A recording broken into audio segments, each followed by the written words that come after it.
Patreon page. And this is it. This is the Art Lounge Alley Patreon page, which you could find in the About section of the Twitch channel, along with other social media platforms. I'm going to do a quick overview of all the tiers on here. There's 6 of them in total, and I'm just going to go over it real quick to see if you guys we'll get the full gist of it. All right, so tier 1, we got $2 per month. You get access to the Discord server. Your name is listed in the credits at the end of the stream. I'm going to start doing credits once you guys start pledging. Tier 2 is all access patron, $5 per month. You get access to all of my work and exclusive content, along with all the previous tier benefits as well. Next, we got tier 3. This is where it gets interesting. This is the critique submission tier. $15 per month. You can cancel at any time. You submit work that you're currently working on, and if you have a social media platform that you want to promote, submit that as well, and I'll show that on the stream. And critique your work, show you where you could improve, and give you some tips and pointers on what you could do to make your drawing look better. There are some requirements there. I do recommend you guys read through each tier at your own pace, at your own time. And if you got any questions, ask away. I'm always happy to answer them. Next, we got Kickstarter Patron, $25 per month, cancel anytime. And this is going to be held every Thursday. And the critique is going to be held every Friday for 2 hours. So instead of what you're going to be seeing today, you're going to be seeing critique. So the Kickstarter patron is $25 per month, cancel anytime. I'm going to do a high resolution digital painting of you when you pledge to this tier.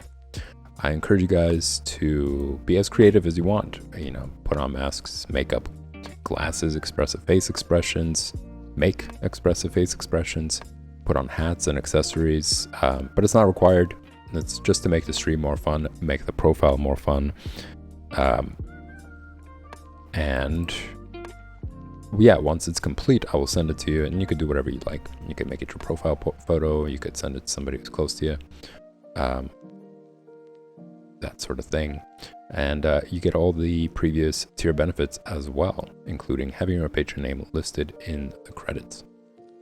Next, we got tier 4 artist promotion.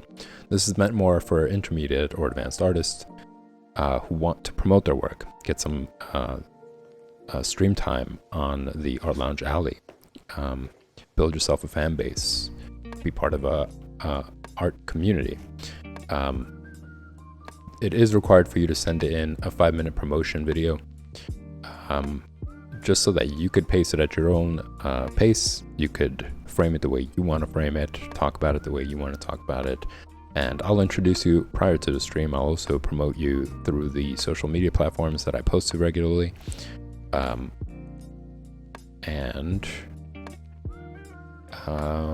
You'll also have tier 4 members only Discord channel dedicated. For those of you who do pledge, you guys can interact with one another, share resources, maybe collaborate with each other for the next video, or just collaborate with each other in general. The idea is just to create a space for like-minded individuals to share ideas, thoughts, expression, that sort of thing. There is a list here to read through. There's some important things to consider. There's some tips here, some ideas as well. It's not limited to illustrators. It's open to all forms of art. So take your time, read through it. Next, we got tier 5, private tutoring, limited to 15 people, $65 per month. Get 4 video lessons per month, catered just to you, catered to whatever it is that you're working on. You got to send me that once you pledge to this tier. And I will be sending you 1 video every week, showing you where you can improve, what you could do. There's going to be homework there to help you guys progress faster and have some things to work on throughout the week until the next video. You'll also get an exclusive Discord channel, one-on-one between me and you, where you can leave me comments, you can leave me questions, and I'll write you back, or I'll talk about it in the next video that I send you. It's a brief overview, guys. There's some stuff to read through here as well. So visit the Patreon page and take your time to read through it. All right, y'all, that's pretty much it.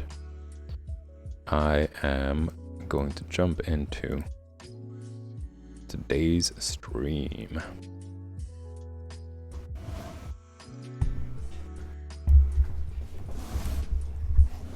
So this is kind of like turning into something similar than what happens when projects are in the making, where I get so caught up in like, is this enough? You know, should I do more? You know, there's a point where I think it's important to just let it go and move on to the next one so that you can just keep progressing, keep leveling up. You don't want to mess around with or fuss with like the same project for weeks and weeks and months and months and months, and then not really have anything complete because nothing feels like you finished it. So I think at some point it's important to just let things go and move on to the next thing, and maybe revisit. You know, if you really do feel in some way unsatisfied with where you left off a project, you could revisit it, make some corrections, change some things around, whatever it is. But I think it is important to know when to sort of to let go and to move on to what you're doing next, or what you plan on doing next. But yeah, the reason I'm bringing it up is because it feels like I'm like, oh, are all these pages filled up enough? Did I do enough for the sketchbook? And the only answer I got for it is really based on how I feel about it. You know, there isn't really anything to measure it up against, and I don't really want to do that either. I think it's just a matter of like how satisfied I feel with the amount of work that I put into it. And I know that there's quite a bit on this. Like, this really did I really did want to make sure that every single page, front and back, was covered in all sorts of drawings, and that barely any space is left around any of the pages, as you guys could see. So it's coming pretty close to an end. I want to say, as I mentioned, I'm probably going to leave these pages alone. I'm not going to put anything around them because I will be uploading it. And that brings up another point, actually. I did upload more content for you guys on the Patreon page. Starting with Tier 2, you will get access to pages that allow you to draw more stuff, you know, practice the figure more, draw all sorts of poses, make things more interesting, and also to practice using the head as the unit of measurement. That page is uploaded as well. You could check that out. These two pages are up there. Along with this page, I uploaded just a bunch of different, this page right here, different things that you guys can draw, as well as pages filled with all sorts of figure poses, like this, for example. Just more and more things for you guys to practice, to draw. And I think it's really important to really be solid when it comes to sketching out the figure first in this method. You know, giving it these basic shapes, giving it the overall gesture of the body, because it's a lot more difficult if you were to just start out from here, and by the time you're here, you hope that it really does have this curve. You know, that's a real challenge. So if you provide the gesture drawing first, like you've seen before, where I just draw a quick line to show, okay, this is the direction I want the body to go in. I want it to have a little curve there. I want it to for it to stretch out, you know. So giving yourself that definition, also saying like, you know, I want it to be this long or I want it to be this short, depending on how much space you're working within.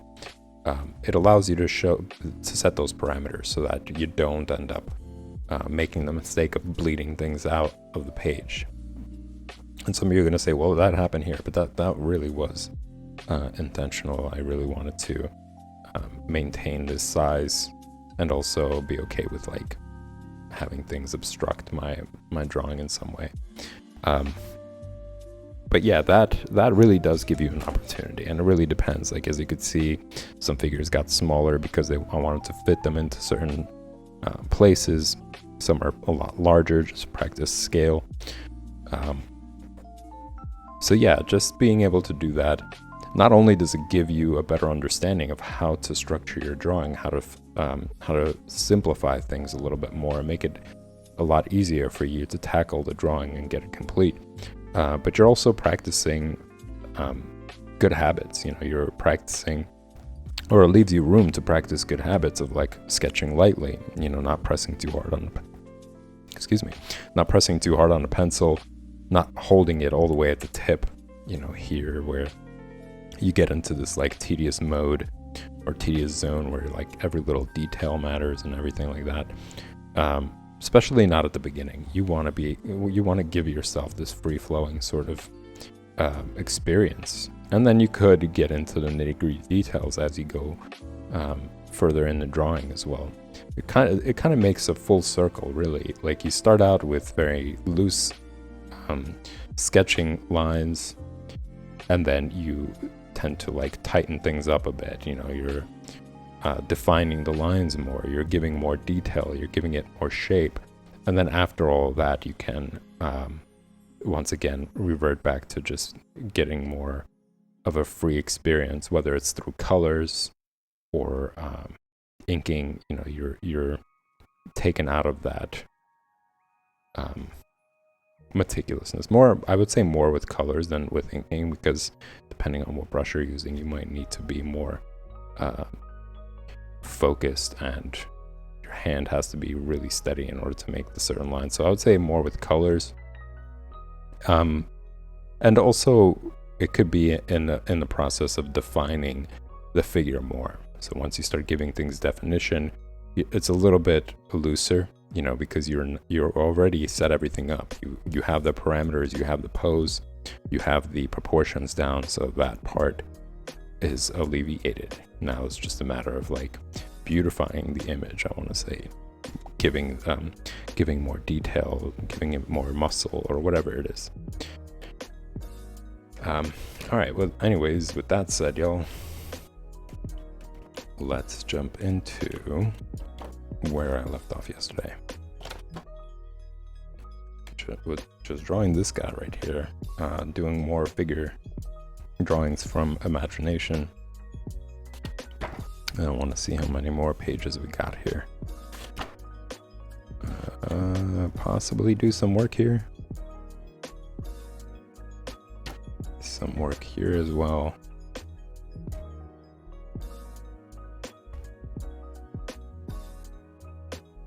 Although I might consider just leaving this page alone for the sake of head demonstrations.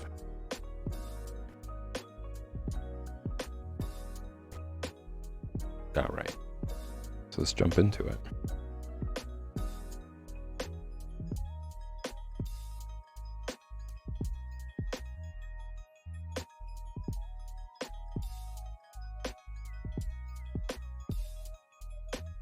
As I mentioned, I start off with kind of like a stick figure. Well, not kinda. It definitely is a stick figure.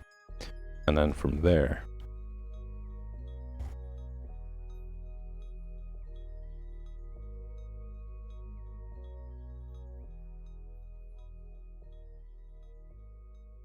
I'm going to give things more definition. So I set the parameters. I wanted it to be this big. I want to take up this much space, and I want it to fit into this area right here.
So that took up most of the space.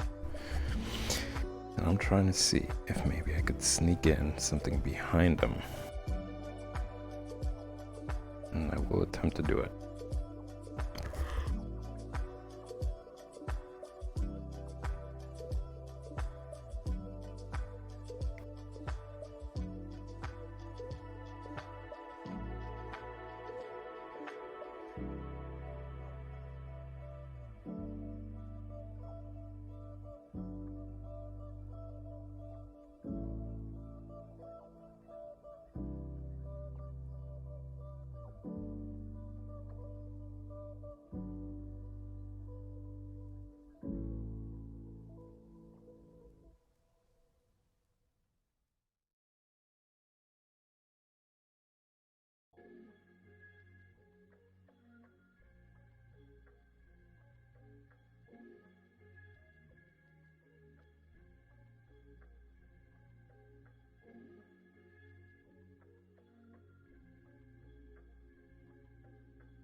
Kind of wanted to draw somebody underneath that, but it's pretty vague. I think I would need to ink it more in order to get it right, or for it to really show up.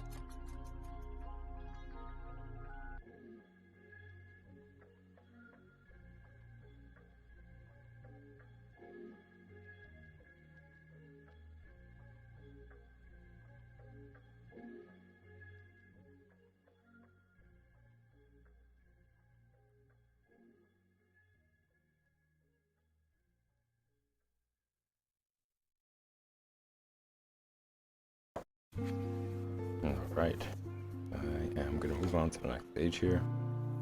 So just briefly to go over this one right here.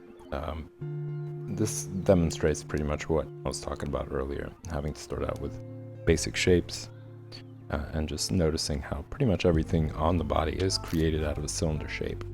So once you practice that, once you get better and better, if you're a total beginner, the best place is to start is with basic shapes. And once you get better at drawing cylinder shapes, you could see how it pretty much plays into every single part. in a way. Even the torso itself is a cylinder shape. It's a large, think of it as like a large can or a large cup, rather, and then just varying the sizes and lengths as you go through it.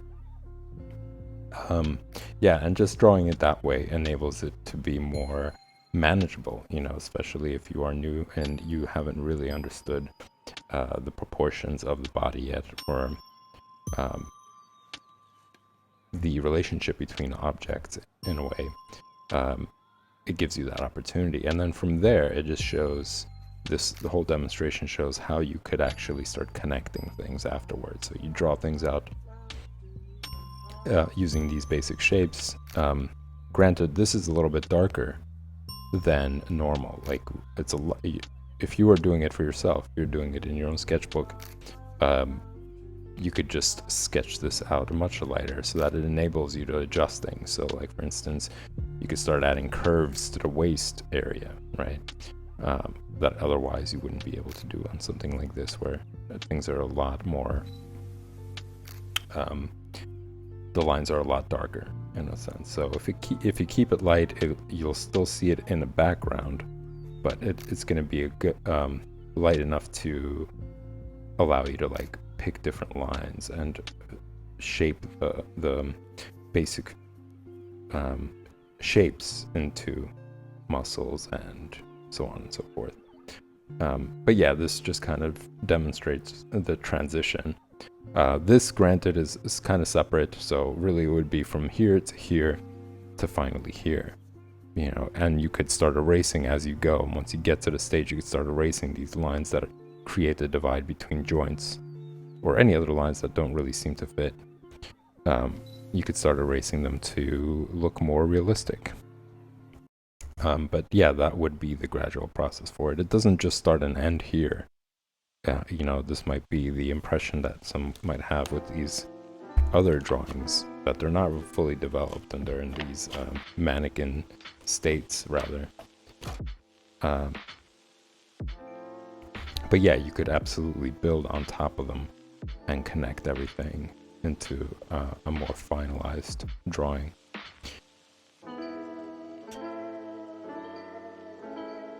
So I will be leaving these pages alone for now. And I'm going to work more on these right here. Once again, I'm going to do a quick gesture.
kind of like a biking position.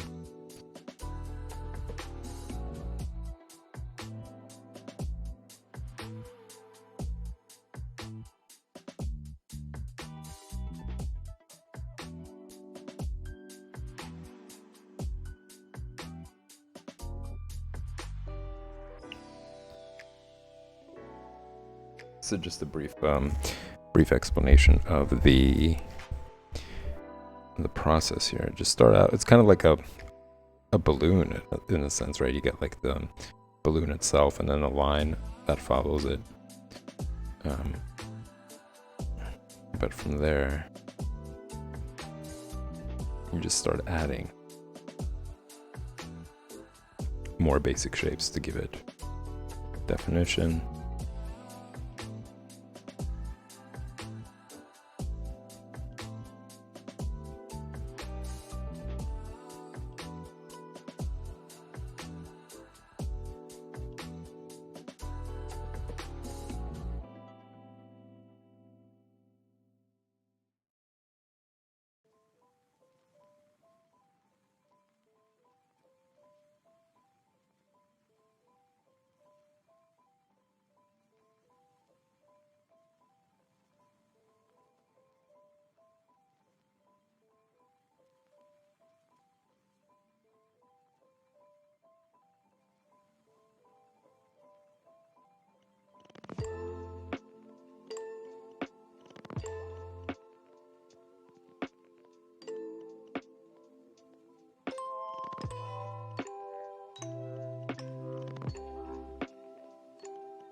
So a lot of these shapes, like some who are new, who are starting out, the question might pop up like, well, how do you know where to place all these,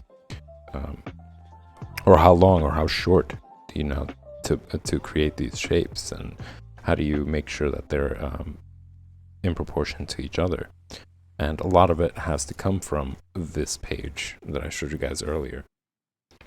Once you understand this page completely and thoroughly, it's your go-to reference in your mind. You know, it almost becomes automatic, like the same way as when you first started tying your shoe. You had to think about the process, you had to think about the steps that you had to take, you had to memorize, like try to remember, recollect things, and each time you would do it, you would think about it until the point where you don't, right? So the same thing happens here. This is your tying your shoe process. You learning the steps, you learning the procedure, and just memorizing things so that it becomes almost automatic. Like now, when you sit down to do it, you don't think about it. You don't, try to memorize and step by step play it through in your mind. You just do it. It automatically happens, and it's not much effort. So the same thing happens here. You know, the more you practice this, the more you understand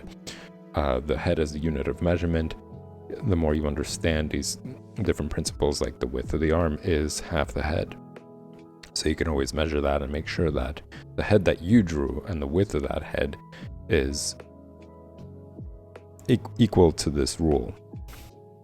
Once you draw the head and you draw the line down the middle to split it into halves, you can measure 1/2 and then see if that matches up with the width of the arm.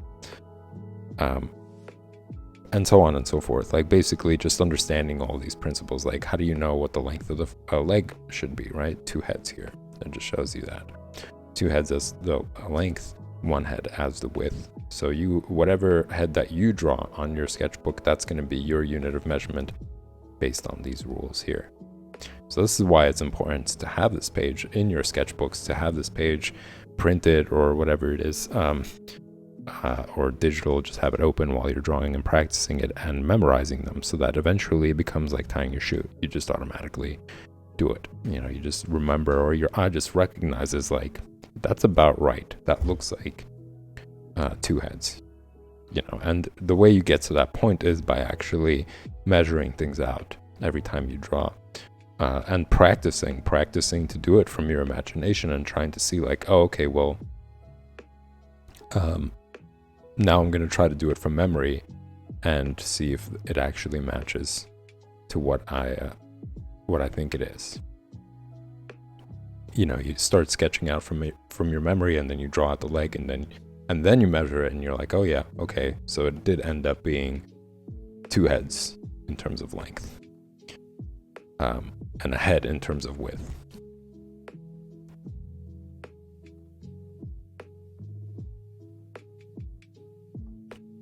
So that really plays a part. And then, you know, of course, you're drawing it in perspective. You're drawing it in different angles. You're drawing it in different shapes. But that is your proximity range, right? From there, you can say, okay, well, in this position, I know that it's still supposed to be the width of the arm is supposed to be half the head. So you could actually split it down the middle still and just relatively see that, yeah, that's about right. Rather than it just being from nothing. You know, there is no point of reference for you in your mind. You're just doing it and hoping that it's going to look right, you know, just intuitively that it's going to happen.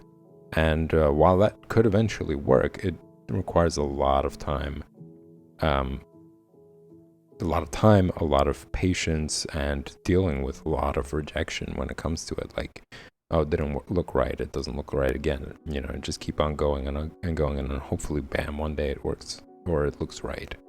As opposed to just learning it and practicing it the right way each and every time, building your confidence in understanding all these different guides, basically, that make it easier for you.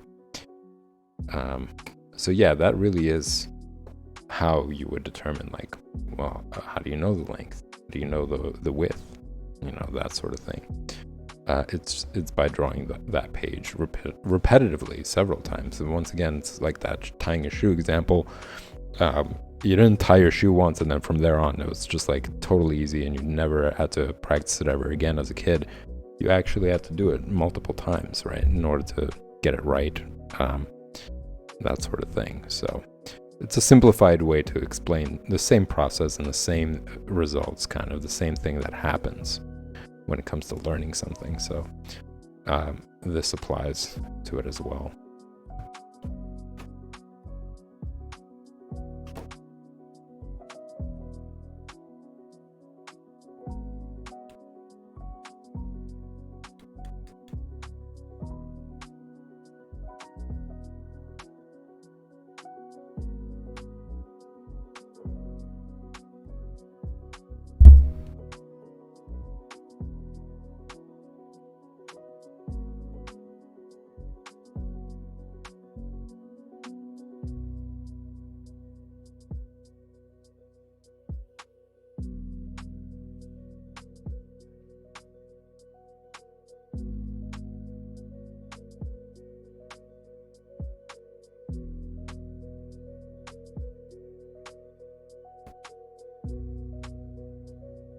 And I believe, ladies and gents, this is pretty much,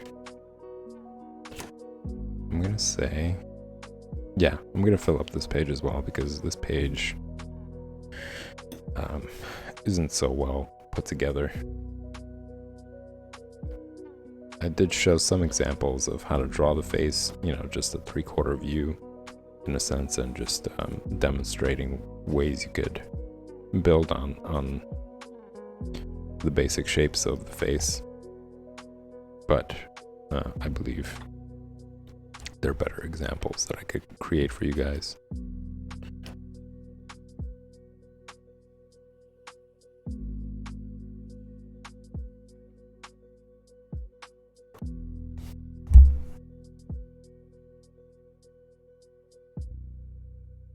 So for the time being, I am going to fill this up, and this is most likely going to be the last page for the sketchbook.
So this pretty much does it for today, y'all. Thanks for tuning in. I will be back next week for more drawing basics. I'm going to take a 5-minute break and I will be back for the project stream. I'm going to continue working on where I left off yesterday. So stick around and I will see you in 5 minutes.